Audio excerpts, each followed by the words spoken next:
Ted Schumacher, a 56-year-old healthy avid golfer, is enjoying a pleasant visit with his 15-year-old daughter, Allie, and her best friend, when things suddenly changed.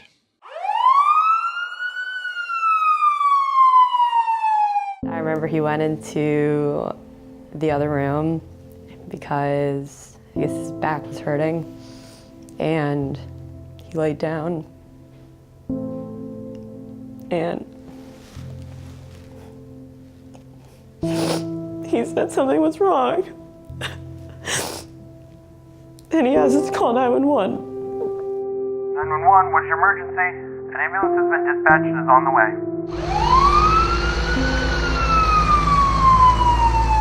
My name is Matt. I'm one of the paramedics with Collier County EMS. This is my partner, Krista. How you feeling tonight, sir? Can you hear me, sir?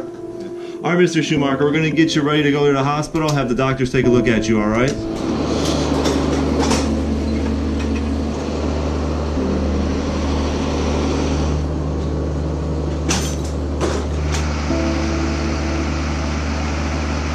Can you tell me about your pain a little bit? Is it still about the same? Can you give me a number on it? Has anything changed since we were in your residence? Go ahead and put this on. Just let me know in a couple minutes if it's easier for you to breathe or not. Because of his address, EMS started to take Ted to a different hospital. I took his blood pressure on the other arm, and it's quite a bit lower than it was inside the house. So I have about a 20-point difference from the right arm to the left arm. Due to the training and experience of the Collier EMS, they made the critical decision to make a U-turn to NCH. I think this might be cardiac related. Can you let control know we're going to change destinations? We're going to put you on a cardiac monitor. We're going to get some oxygen on you. We're going to start an IV. I remember getting to the hospital, and we went to the ER, and we were sitting there. Hi, Allie Schumacher. Hi, hon. Come with me. I'm going to take you back to see your father. It was like very, very blurry and like all happening kind of quickly. And then I guess they realized that it wasn't his back, something else was wrong. Hey, Allie. I'm Dr. Bethel. I'm taking care of your father. I'm going to tell you that he's got something called an aortic dissection. And what that means is that there is a small tear in the root of his aorta, and that the pulsatility and the blood pressure is causing that tear to dissect down through his aorta, almost all the way through his body. And it could rupture at any time. So it's really important that we get him to the surgery immediately. And so if you have anything that you need to say to your father, I need you to say it now. I had no idea what to say. I think I just told my dad that I loved him and that I would see him after. But I didn't really want to leave. I think they needed to like pull me away. And then I remember they took him away for surgery, and they said it was going to last about 6 hours. It was communicated to me, or there was a 3% chance that he was going to make it through the night, because I was only 15 at the time, and I was kind of the one responsible.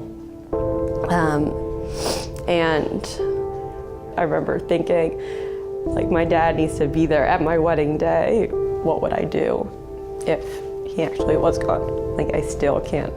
It's hard, because I still can't come to terms with it.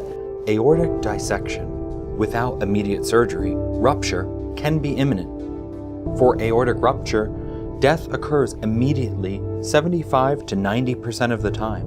Of those remaining, only 15 to 20% will live to reach the hospital. Ultimately, only 1.5% of patients may have a chance to even reach surgery.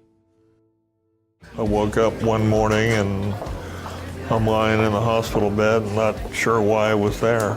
And then I remember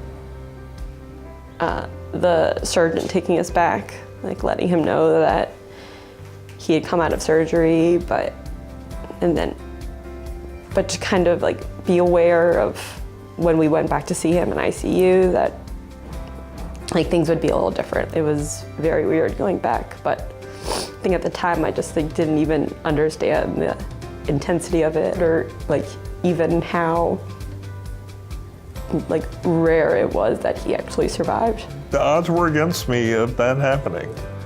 So every day is special. I think about that almost every day.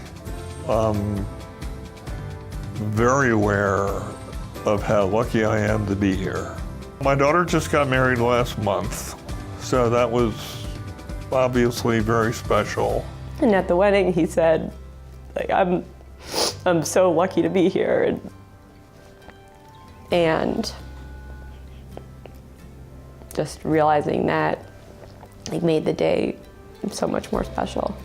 To think back to when it was so close to losing him, to having him day on one of the most important days of my life. Just something that I've thought about, something that I thought about 8.5 years ago when he was right here. So I think we both, like, silently realized how important this day was and how important to me and him that he was there for it. That's a very special connection that we have. We've gotten into this routine that every night I text her and she texts me, and it's usually good night, I love you. And the next morning it's usually maybe not more than good morning. But part of that routine is her making sure I'm still here. When you come to the emergency room, you're not in good shape. And you need all the help you can get, and it's important that we have the facilities to help the people who need help. Had we not come here to NCH and my dad not have the surgery here, I can't even explain what I would have lost. It would be not just a parent and a friend, but someone that has taught me so many life lessons and continues to day after day. We need to upgrade the emergency facilities. And the Naples area is growing, and we're getting more patients, so anything that we need to keep up pace and do what needs to be done to help people. And I was thinking about how I could be helpful to NCH. NCH saved my life. That doesn't change, that's a fact. I'm just so lucky to be here and so lucky that NCH was capable of saving my life.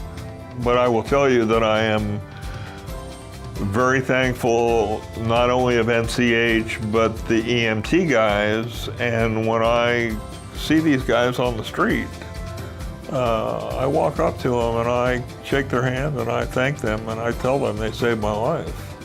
Very thankful for them and very thankful for NCH just to be alive and be here and share my story with you.